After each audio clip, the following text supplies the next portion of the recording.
Si tu crois que tu vas vendre par la technique, tire un trait dessus. L'être humain fonctionne avec des émotions et les décideurs B2B, c'est exactement la même chose. Et oui, une étude est sortie il y a quelques temps qui montrait que 90% des décisions B2B sont basées sur de l'émotionnel. C'était une étude McKinsey, de mémoire elle date de 2020, et elle a étudié un grand nombre d'acheteurs qui sont arrivés au final, en très grande majorité, à cette conclusion. Donc, on va regarder ensemble, comment on va pouvoir introduire de l'émotionnel à travers nos échanges commerciaux. Alors, je te mets à l'aise tout de suite, l'émotion ne passe absolument pas par le fait d'avoir des larmes et des rires, etc. en rendez-vous. C'est pas comme ça que ça se passe. C'est un ton qui va rester plutôt neutre. C'est les mots que tu vas employer et la fiabilité des informations que tu donnes qui va permettre au client de se projeter. Dans cette vidéo, on va voir la méthode de transformation AB. On va passer le prospect d'un état A à un état B et c'est cette projection mentale qui va être vectrice d'émotion. Comme d'habitude, je vais te prendre un cas concret. Aujourd'hui, ça va être un commercial qui vend du revêtement de sol pour les hôpitaux et les cliniques. Donc, on a le prospect face à nous.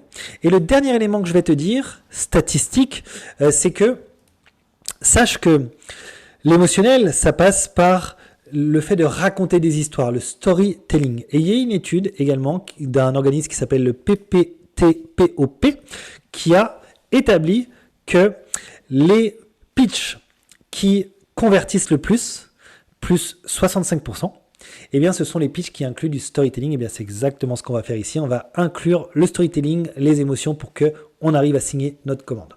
Alors, chère Virginie, merci de me recevoir. Tu conduis ton rendez-vous, etc. Ça, je te la fais courte. J'ai compris tous vos enjeux.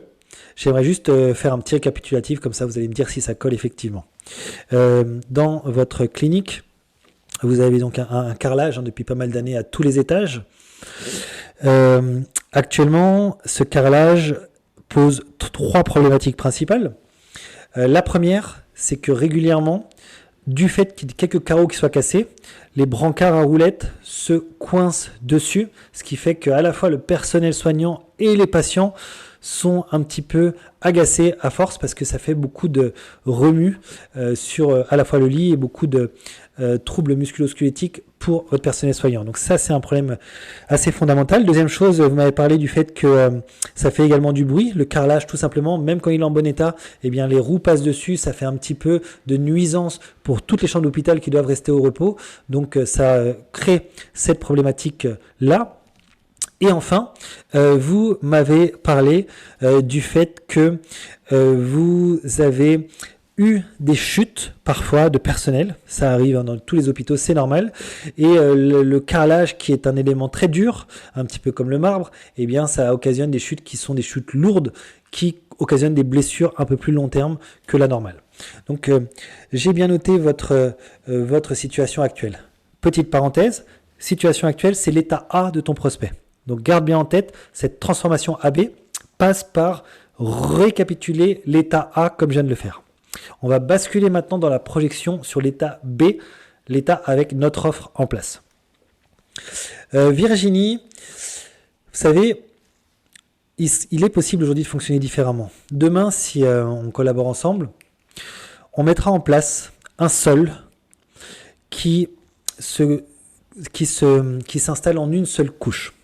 C'est un sol qui est liquide à la base, qui met 12 heures à solidifier, qui est fait en une fois. Ce qui veut dire que concrètement, bien évidemment, ça va recouvrir l'ensemble de votre carrelage, en bon état et cassé, tout sera recouvert en une traite. Et puis, ça va éviter tous ces interstices du carrelage, puisque là, on a une seule couche, donc aucun bruit, aucun blocage de roue d'interstice. Donc concrètement, les patients et toutes les chambres à proximité eh bien, elles n'auront plus la nuisance que vous avez actuellement, elles seront au calme. Les patients, quand vous ou votre personnel va passer ensuite dans les chambres, vous n'aurez plus toutes ces remarques dont vous m'avez fait part tout à l'heure. Ils se plaignent, les familles aussi qui visitent se plaignent de ce bruit. Vous avez une atmosphère qui devient tendue avec tout le monde. Après, ils s'en prennent également aux médecins. Ça devient un petit peu insupportable pour tout, y compris pour votre personnel. Eh bien, ça, demain, vous ne l'aurez plus grâce à ce sol. Vous m'avez également parlé des chutes du personnel liées au carrelage. Aujourd'hui, je ne peux pas vous garantir que vous n'aurez pas de chute parce que les chutes font partie malheureusement des accidents de travail. Par contre, notre sol, il est amortissant. Il a cette couche, ou plus exactement cette sous-couche, qui va permettre d'amortir une partie des chocs. Ça veut dire que demain, si Teresa, dont vous m'avez parlé tout à l'heure, ou si Sandrine rechute comme ça a été le cas il y a 6 mois, eh bien ce sol va permettre d'amortir le choc et elles n'auront pas à être hospitalisées derrière. Ça va être beaucoup plus soft pour l'ensemble du personnel. Tu vois, là je viens de faire l'étape B. Et je viens de projeter Virginie, je viens de la projeter mentalement dans ce qu'elle pourrait être la version améliorée de Sandrine grâce à mon matériel. Et ça, c'est très puissant en termes d'émotion. Pourquoi? Je lui ai raconté une histoire. Tu as vu à quel moment j'étais dans le technique? Il n'y a pas un moment, ou quasiment pas. Je lui ai pas décrit quel matériau, tout ça, ça n'a rien à voir. Je lui ai juste dit les éléments qui, elle, la touchent dans son quotidien. Je lui ai parlé de l'ambiance de l'hôpital, la tension existante qui va disparaître grâce à moi.